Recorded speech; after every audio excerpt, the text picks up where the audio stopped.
Powder कौन use करेलू सारा लइकन के माथा कौन फ्यूज करेलू। अरे पागल हो जाइलो बुझलो।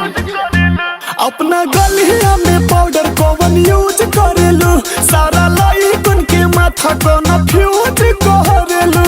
सुंदर बनी तो हमार का दोस्त बा, सुंदर बनी तो हमार का दोस्त बा।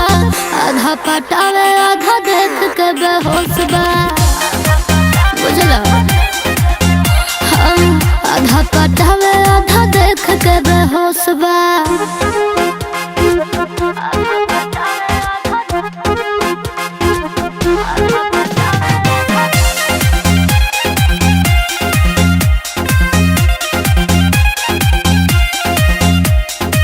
हमरा से नो मोर मांगलो सकतना एह ब्यूटी पापा गल बापटना।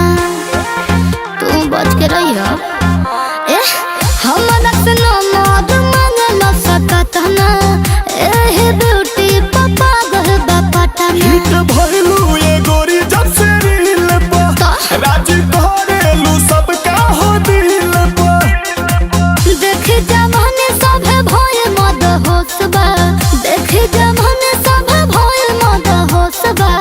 आधा पटावे आधा देख के बेहोसबा। ए बाबू हाँ आधा पटावे आधा देख के बेहोसबा।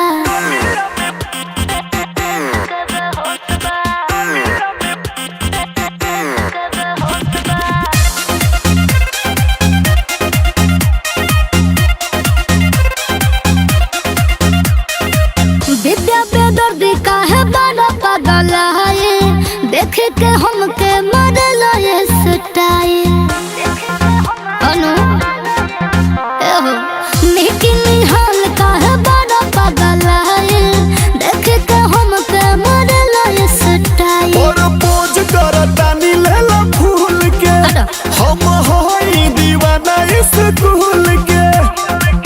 अभी तो नया नया चढ़ल बाबू जोशबा, अभी तो नया नया चढ़ल बाबू जोशबा।